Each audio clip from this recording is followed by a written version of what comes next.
రైట్గా మావిగన్ పేరుతో వైసీపీ అధినేత జగన్ మరో కొత్త నాటకానికి తెర తీశారని మంత్రి టీజీ భరత్ అన్నారు.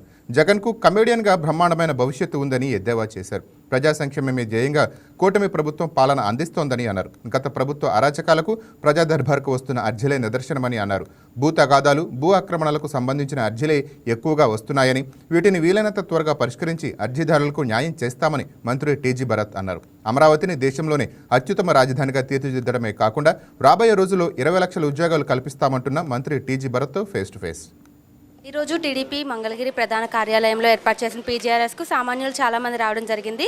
ఈరోజు TG Bharat minister of commerce and industries ఆధ్వర్యంలో పీజీఆర్ఎస్ అర్జీలు అనేవి స్వీకరించారు. ఎంతమంది వచ్చారు, ఎక్కువ ఎలాంటి సమస్యల గురించి వచ్చాయని అడిగి తెలుసుకుందాం. సార్, ఈరోజు పీజీఆర్ఎస్ ఎక్కువ మంది ఎలాంటి సమస్యల మీద వచ్చారు, వాళ్ళకి ఎలాంటి పరిష్కారం చూపించబోతున్నారు? మేజర్గా ఇష్యూస్ వచ్చి ల్యాండ్కి సంబంధించింది ఉంటుందండి, లేకపోతే ఇళ్ళ పట్టాలు రాలేదనేది ఒక సబ్జెక్టు, పెన్షన్స్ అనేది ఉంటుంది. సో ఒక్కొక్కటిగా we're been able to resolve. మీరు ఇనీషియల్గా మన గవర్నమెంట్ వచ్చినప్పుడు చూస్తే విపరీతంగా ఉండేవాళ్ళు.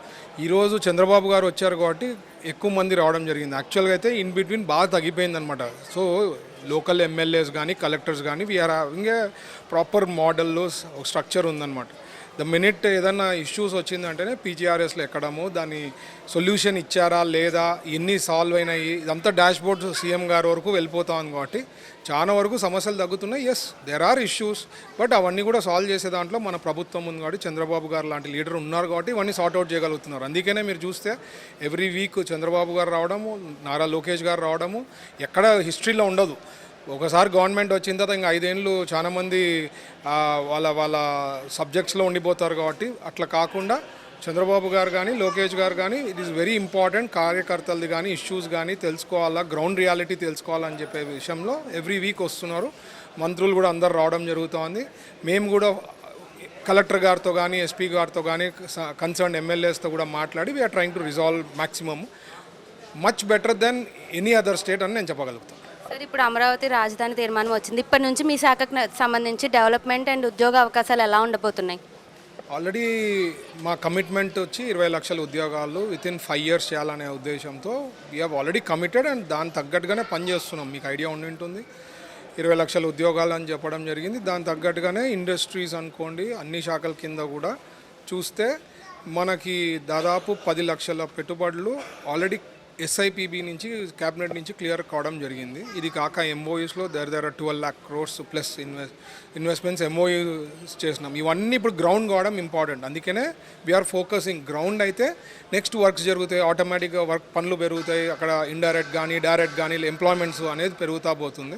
We are working towards it. అందుకనే మీరు చూస్తే ఇండియాలో లాస్ట్ ఏప్రిల్ నుంచి డిసెంబర్ వరకు పెట్టుబడులు పెట్టిన దాంట్లో ఆర్ ఇన్వెస్ట్మెంట్ అట్రాక్ట్ చేసిన స్టేట్ ఏదన్నా ఉందంటే మన Andhra Pradesh. 25% anything like say 1 crore అంటే we are able to attract more than 25 lakhs to Andhra Pradesh. మన తర్వాత రాష్ట్రం ఏదంటే ఒరిస్సా అనమాట, దగ్గర 13%. సో డబల్లో ఉన్నాం మనం.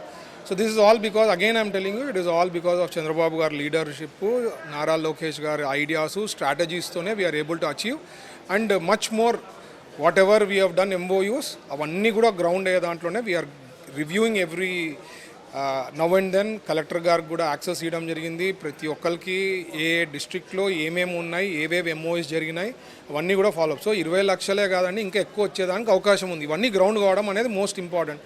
ఇదే కాకుండా రాజధానిలో గ్రీన్ అంటే కంప్లీట్ నో ఎన్విరాన్మెంట్ ఇష్యూస్ కానీ, ఈవెన్ ఎల్లో కాకుండా గ్రీన్ ఏరియా, గ్రీన్ జోన్లో అట్లాంటివి ఏమైనా ప్రాజెక్ట్స్ వస్తే అక్కడ కూడా పెట్టేదానికి చంద్రబాబు గారు ఆల్రెడీ క్లియరెన్స్ ఇవ్వడం జరిగింది. దాని తగ్గట్టుగా క్వాంటమ్ వ్యాలీ, క్వాంటమ్కి సంబంధించిన కంప్యూటర్స్ మ్యానుఫ్యాక్చరర్స్ కానీ స్మాల్ స్కేల్ అవన్నీ కూడా నిన్న కూడా క్యాబినెట్లో క్లియర్ కావడం జరిగింది. So it will be fantastic అండి. Amaravati is going to be one of the best capital and best city in the world. So చూశారు కదా, ఈరోజు ఏర్పాటు చేసిన పీజీఆర్ఎస్కు చాలామంది అయితే రావడం జరిగింది. ఎంతోమంది వచ్చిన వాళ్ళు ఇచ్చిన అర్జీలకు కూడా తక్షణమే పరిష్కారం చూపిస్తామని, అది ముఖ్య ఉద్దేశం అని కూడా చెప్తున్నారు. అలాగే ఇప్పుడు క్రెడిట్ చోరీ అంటూ లేకపోతే అమరావతిపై పిచ్చి ఆరోపణలు చేయకుండా ఉండడం మంచిదని, నాయకుడే సరిగ్గా లేకపోతే కార్యకర్తలు ఇంకెలా ఉంటారని చెప్తున్నారు. వీడియో జర్నలిస్ట్ పవన్తో హారిక, వైకే న్యూస్, విజయవాడ.